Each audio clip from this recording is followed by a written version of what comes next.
Germany is currently facing severe financial difficulties in its budget for the current fiscal year. Taxes are being imposed on the poor. Reactive budget negotiations are extremely difficult, something akin to the resignation of the Reich finance minister, and perhaps even the entire government. A strange economic situation. Where are the spending cuts? New taxes are being imposed on the German people, and now we are witnessing the rise of Hitler. February 1930 was an eventful month on the streets and in Parliament. Nazis entered the political mainstream through ministerial positions, especially their popularity index, which measures political trends, rose monthly in February. Some of these trends persist. The influence of Nazis and communists is growing, while economic stagnation and high unemployment continue to worry people. Meanwhile, members of the current ruling coalition, the Social Democratic Party, SPD, Germany's largest party, are seeing their popularity decline. This is likely due to alleged government inaction. Has the inner city of Hamburg become a battleground, or is it? Everything depends on this month. A veteran Nazi naval stewardess, hospitalized in January, died of her injuries, and the circumstances surrounding her death have been revealed. Tensions between Germany and Poland flared as the tariff war overlapped with disagreements over the Young Plan. At the London Naval Conference, no agreement was reached, and tensions between the government and the establishment escalated.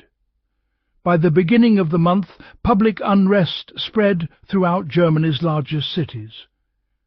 Communist Party officials were busy inciting crowds of poor and disaffected people in bars and factories, calling for a bloody Red February revolution, a violent uprising against the Republic that began on February 1st. 3,000 people were laid off daily, and 20,000 became unemployed from that day on. A new exploitation of workers, a defense against the system of exploitation, a revolutionary mass struggle against hunger, an alliance to end the fascist social blockade, and free streets for the proletariat. On the night of January 31st, the Red February Revolution began to escalate, but the police had been prepared the day before, as sirens wailed in German cities. In Berlin, the police chief declared a state of emergency and ordered all available officers to remain on duty. Throughout the night of the 31st, this apparently wasn't enough for the chief, who was already preparing for an attack on Berlin. They were redeployed. An entire infantry battalion from East Prussia received 18 armoured cars and supplied its officers with surplus ammunition, but this was not enough. Large quantities of barbed wire and 1,500 hand grenades were also available in Hamburg, in similar, though not as stringent, preparations. Communist demonstrations were banned from the outset. A year later, the Communists continued their struggle, regardless of the consequences. The Hamburg police responded quickly and enthusiastically, dispersing the gatherings with batons, and clashes broke out everywhere. The newspaper reported that the police had transformed the riots into a veritable mass murder scene without the slightest provocation. A 16-year-old boy was killed by a pointed bullet to the head, a passerby was wounded by a bullet that penetrated his skull, and several proletarians were beaten by 10 police squads with such force that their hats blew off and blood poured from their mouths. Hamburg's city centre was in a state of war, and in Berlin similar scenes continued. Communists took to the streets of the new wing, blocking intersections, smashing windows and looting shops. Violent clashes with the police seemed inevitable in Charlottenburg. One group of policemen was ambushed and brutally attacked by Red Front fighters. Another group found itself surrounded by hundreds of workers armed with swords and knives and was severely beaten. Demonstrations generally continued until after midnight, with some 30 people arrested and 10 police officers seriously injured in the capital. Following this violent start to the month, the communists organized strikes and hunger marches in response. The state launched a crackdown on 17 unemployed workers who were on a hunger march to Hamburg, arresting them near Kiel. Arrest warrants were issued for their arrest, and they were charged with high treason and incitement to rebellion, a charge already condemned. Even democratic newspapers considered the hunger march to Hamburg a mere demonstration, and therefore could not be considered high treason, or even an attempt at it. In Hamburg, the centre of the communist uprising, the local government launched a crackdown, while hundreds of construction workers went on strike. The local newspaper, Gunde, was banned, and police ransacked the local headquarters of the German Communist Party. It is said that in February the Nazis claimed that the German Communist Party, KPD, had. In February 1930, political and security risks in Germany rose to an unprecedented level. Membership in the Social Democratic Party, SPD, or the Nazi Party, NSDAP, exposed members to physical danger and political assassination as a result of escalating street violence and deep party divisions. On February 8th, Adolf Hitler announced to his party members that the insurance company that covered party members against assassination had cancelled all its contracts because the risks had risen to an unbearable financial level. This decision dealt a moral and organizational blow to the party, revealing the extent of the chaos and violence that had engulfed German political life. Hitler responded by issuing an emergency order establishing an internal party insurance system through the reinsurance company RSR, obligating all members to contribute financially to this system. The order was officially published in the party newspapers. Hitler himself signed the declaration, emphasizing that protecting members was a party and security duty, amid a tense atmosphere summed up by the phrase, "Kill the fascists wherever you find them," a bloody slogan that reflected the collapse of law and social control in the then German Republic. At the same time, German-Polish relations were experiencing a severe crisis related to the Young Plan, which restructured Germany's post-World War I debt. German Labour Minister Rudolf Wessel stated that the connection between the Young Plan and the Polish negotiations was the result of political pressure from Poland and the major creditor powers, which rendered the Polish government unable to renege on its obligations. The German press dubbed this issue the Polish Treaty, or the Polish Question, a complex crisis with deep economic and political roots. Since the Tariff War of 1925, Berlin and Warsaw had exchanged high tariffs on coal, a trade war that led to a sharp deterioration in economic relations between the two countries.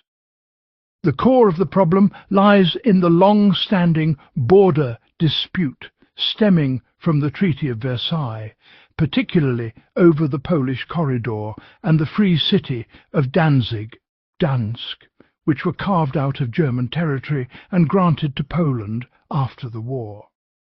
These areas were home to a large German minority who suffered economic and social discrimination under Polish administration.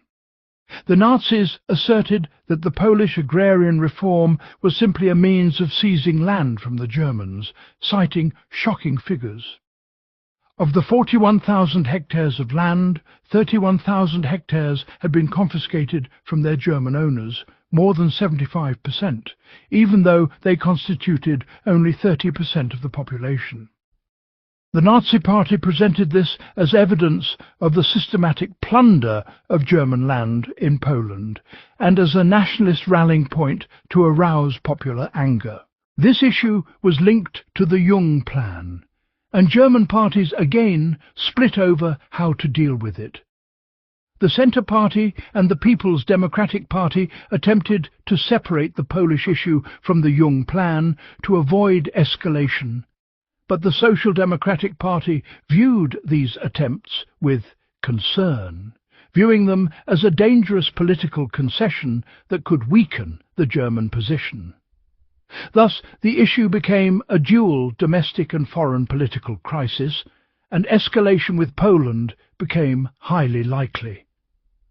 At the same time, the London Naval Conference, which brought together the major powers, Britain, France, Italy, Japan and the United States, failed to reach an agreement on naval disarmament. Disagreements erupted between almost all parties, between Italy and France, between France and Britain, between the United States and Britain on one side and Japan on the other.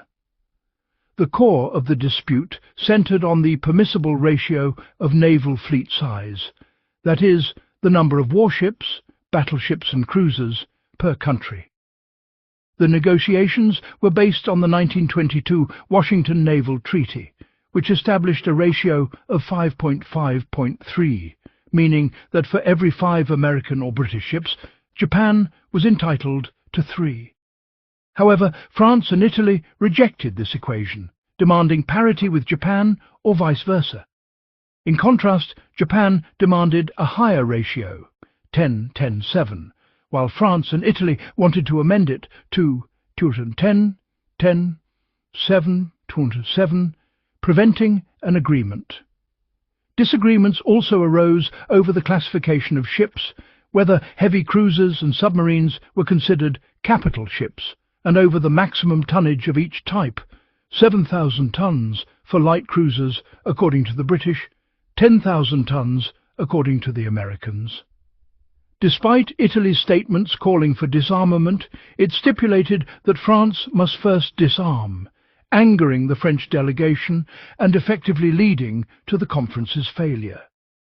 Finance Minister Paul Moldenhauer then proposed addressing a large state budget deficit of approximately 1.35 billion Reichsmarks, about 18% of public revenues.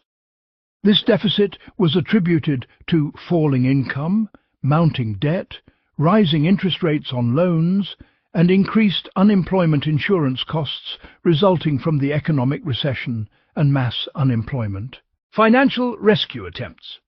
Moldenhauer proposed a strict austerity plan that included postponing 1928 debt repayments to save approximately 154 million Reichsmarks, significantly increasing taxes on luxury goods such as coffee, tea, cigarettes, soft drinks and beer by up to 75%, generating 240 million Reichsmarks.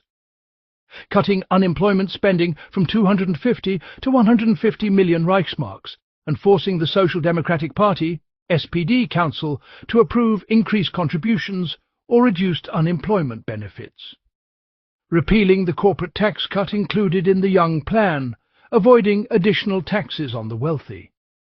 However, the plan was interpreted as placing the burden of the crisis on the poor, as taxes affected popular goods, while the wealthy enjoyed exemptions. Political divide. Moldenhauer's proposals sparked a sharp political divide. The Social Democratic Party, SPD, considered the plan unacceptable because it exacerbated popular suffering and heightened social tension.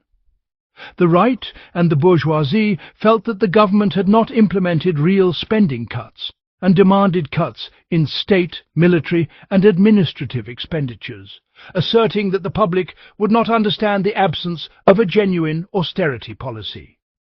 The German People's Party, DFP, proposed using disability and unemployment insurance funds to cover the deficit, sparking widespread controversy. Meanwhile, serious political uncertainty prevails.